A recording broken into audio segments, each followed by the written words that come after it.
पुराने दिनों में अद्भुत लोग थे, सारे जगत के प्रति प्रेम का संदेश भेजते थे। सुबह सूरज उगता था तो हाथ जोड़ को उसे नमस्कार कर लेते थे और उसे कहते कि धन्य हो और तुम्हारी करुणा अपार है कि तुम हमें प्रकाश देते और तुम हमें रोशनी देते। ये पूजा कोई पैगनिज्म नहीं था, ये पूजा कोई नासमझी नहीं थी, इसमें अर्थ थे, इसमें बड़े अर्थ थे। जो व्यक्ति सूरज के प्रति प्रेम से भर जाता था, जो व्यक्ति नदी को मां कह के प्रेम से भर जाता था, जो जमीन को माता कह के उसके स्मरण से प्रेम से भर जाता था, यह असंभव था कि वह आदमियों के प्रति अप्रेम से भरा हुआ ज्यादा दिन रह जाए। यह असंभव है। अद्भुत लोग थे, उन्होंने सारी प्रकृति की तरफ प्रेम के संदेश भेजे थे और सब तरफ पूजा और प्रेम और भक्ति को विकसित किया था। जरूरत है इसकी, अगर प्रेम का अंकुर भीतर पैदा करना है तो सबसे पहले उसका संदेश प्रकृति की तरफ भेजना होगा। हम तो ऐसे अजीब लोग हैं कि रात पूरा चांद भी ऊपर खड़ा रहेगा और हम नीचे बैठ के ताश खेलते रहेंगे और रमी खेलते रहेंगे और हम हिसाब किताब लगाते रहेंगे कि 1 रुपया हार गए हैं या 1 रुपया जीत गए हैं, और चांद ऊपर खड़ा रहेगा और प्रेम का एक इतना अद्भुत अवसर व्यर्थ खो जाएगा। चांद आपके उस केंद्र को जगा सकता था। अगर चांद के पास 2 क्षण मंत्रमुग्ध बैठ के आपने प्रेम का संदेश भेजा होता तो उसकी किरणों ने आपके भीतर कोई सक्रिय कर दिया होता, कोई तत्व, और आप प्रेम से भर गए होते।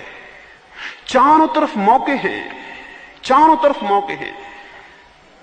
पूरी प्रकृति बहुत अद्भुत चीजों से भरी हुई है, उनके तरफ प्रेम करिए और प्रेम का कोई भी मौका आ जाए उसे खाली मत जाने दीजिए, उसका उपयोग कर लीजिए। उसका उपयोग इसलिए कि अगर रास्ते से आप जा रहे हैं और एक पत्थर पड़ा है तो उसे हटा दीजिए। ये बिल्कुल मुफ्त में मिला हुआ उपयोग है जो आपके जीवन को बदल देगा। ये बिल्कुल सस्ता सा काम है। इससे सस्ती और साधना क्या होगी कि आप रास्ते से निकले हैं और एक पत्थर पड़ा था और आपने उठा के उसे किनारे रख दिया है। न मालूम कौन अपरिचित वहां से निकलेगा और न मालूम कौन अपरिचित उस पत्थर में चोट खाएगा। आपने प्रेम का एक कृत्य किया है। मैं आपको इसलिए कह रहा हूं, बड़ी छोटी छोटी बातें जिंदगी में प्रेम के तत्व को विकसित करती हैं। बहुत छोटी छोटी बातें। एक रास्ते पर एक बच्चा रो रहा है, आप चले जाते हैं, आप खड़े होकर 2 क्षण उसके आंसू नहीं पहुंच सकते। अब्राहम लिंकन एक सीनेट की बैठक में अपनी जा रहा था, बीच में एक सूअर फंस गया एक नाली में। वो भागा हुआ गया और उसने कहा कि सीनेट को थोड़ी देर रोकना, मैं अभी आया। ये बड़ी अजीब बात थी। अमेरिका की संसद शायद ही कभी रुकी हो इस तरह से। वो वापस लौटा, उसने सूअर को निकाला, उसके सब कपड़े भिड़ गए कीचड़ में, उसे नाली से बाहर निकाल कर उसने रखा, फिर वो अंदर गया। लोगों ने पूछा क्या बात थी, इतने आप घबराए हुए रोक के बाहर क्यों गए? उसने कहा एक प्राण संकट में था।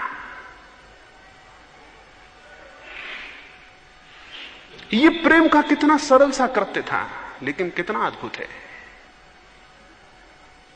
और ये छोटी छोटी बातें, अब मैं देखता हूं ऐसे लोग हैं जो इसलिए पानी छान के पिएंगे कोई कीड़ा ना मर जाए, लेकिन उनके मन में प्रेम नहीं है तो उनका पानी छानना बेकार है। वो उनके लिए बिल्कुल ही मैकेनिकल हैबिट की बात है कि वो पानी छान के पीते हैं, कि वो रात को खाना नहीं खाते क्योंकि कोई कीड़ा ना मर जाए, लेकिन उनके हृदय में प्रेम नहीं है तो इससे कोई मतलब नहीं है। मतलब इससे नहीं है कि पानी छान के पीते हैं, कि रात को खाना नहीं खाते हैं, कि मांसाहार नहीं करते हैं, इससे भी मतलब नहीं है। एक ब्राह्मण या एक जैन या एक बौद्ध मांसाहार नहीं करेगा तो ये मत समझ लें कि उसका मन प्रेम से भरा हुआ है। ये केवल आदत की बात है, ये केवल वंश परंपरा का सुनी हुई बात है, समझी हुई बात है, लेकिन उसके मन में प्रेम नहीं है। हां, अगर ये आपके प्रेम से विकसित हो तो ये अद्भुत बात हो जाएगी। अहिंसा तब परम धर्म है जब वो प्रेम से विकसित हो। अगर वो ग्रंथों को पढ़ के और किसी संप्रदाय को मान के विकसित हो जाए, वो कोई धर्म ही नहीं है। तो जीवन में बड़े छोटे छोटे काम हैं, बड़े छोटे छोटे काम हैं, पर हम भूल ही गए हैं। यानी मैं आपसे यह कहता हूं, जब आप किसी के कंधे पे हाथ रखते हैं तो अपने सारे हृदय के प्रेम को अपने हाथ से उसके पास भेजें।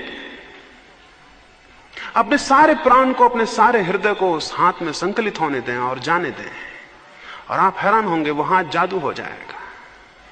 और जब आप किसी की आंख में झांकते हैं तो अपनी आंखों में अपने सारे हृदय को उड़ेल दें और आप हैरान हो जाएंगे, वो आंखें जादू हो जाएंगी और वे किसी के भीतर कुछ हिला देंगी। न केवल आपका प्रेम जागेगा, बल्कि हो सकता है कि दूसरे के प्रेम जगने के भी आप उपाय और व्यवस्था कर दें। जब कोई एक ठीक से प्रेम करने वाला आदमी पैदा होता है तो लाखों लोगों के भीतर प्रेम सक्रिय हो जाता है। तो ये मैत्री और प्रेम के बिंदु को उठाने के लिए जो भी आपको मौका मिले उसे मत खोएं, और उसके मौका मिलने के लिए एक सूत्र याद रखें। नियमित 24 घंटे में ये स्मरण रखें कि 1-2 काम ऐसे जरूर करें जिनके बदले में आपको कुछ भी नहीं लेना है।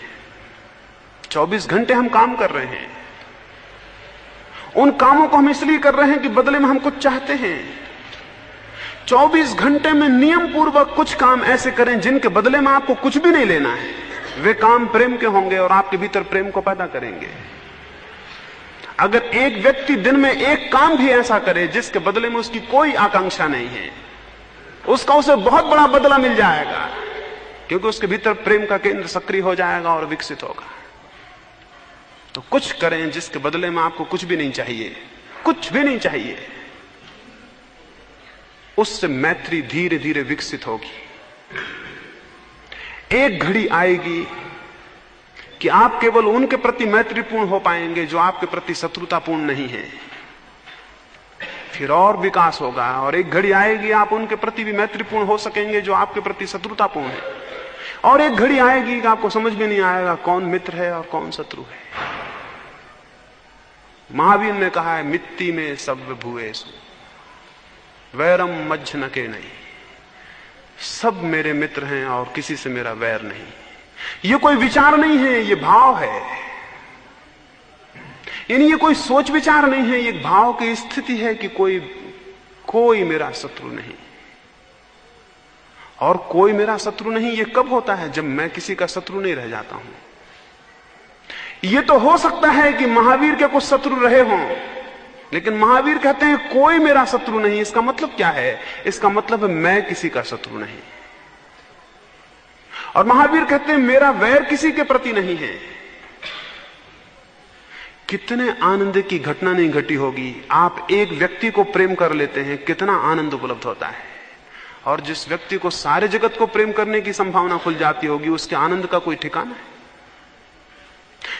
ये सौदा महंगा नहीं है, आप खोते कुछ नहीं है और पा बहुत लेते हैं। इसलिए मैं महावीर को, बुद्ध को त्यागी नहीं कहता हूं। इस जगत में सबसे बड़ा भोग उन्हीं लोगों ने किया है। इस जगत में सबसे बड़ा भोग उन्हीं लोगों ने किया है। त्यागी आप हो सकते हैं, वे नहीं। आनंद कितने अपरसीम अनंत द्वार उन्होंने खोले। इस जगत में जो भी श्रेष्ठतम था, जो भी सुंदर था, जो भी शुभ था, सबको उन्होंने पिया और जाना। और आप क्या जान रहे हैं? सिवाय जहर के आप कुछ भी नहीं जान रहे हैं। और उन्होंने अमृत को जाना। तो मैं आपको यह कहूं कि प्रेम की वो अंतिम चरम घड़ी, जब हम सारे जगत के प्रति प्रेम को विस्तीर्ण कर पाते हैं और हमारे हृदय से किरणें बहती रहती हैं, उसके लिए जीवन को साधना होगा। कोई कृत्य प्रेम का रोज जरूर करें, सचेत करें। और सारे दिन 1000 मौके हैं जब आप प्रेम जाहिर कर सकते हैं, लेकिन आदतें हमारी खराब हैं। प्रेम जाहिर करने के सारे मौके हम खो देते हैं और घृणा जाहिर करने का एक भी मौका नहीं खोते। घृणा जाहिर करने के जितने मौके खो सकें उतना शुभ है, और प्रेम जाहिर करने के जितने मौके पकड़ सकें उतना शुभ है। घृणा के मौके को खाली जाने दें, एक आध मौके को सचेत होकर खाली जाने दें, और प्रेम के एक आध मौके को सचेत होकर पकड़ें। इससे साधना में अद्भुत गति आएगी।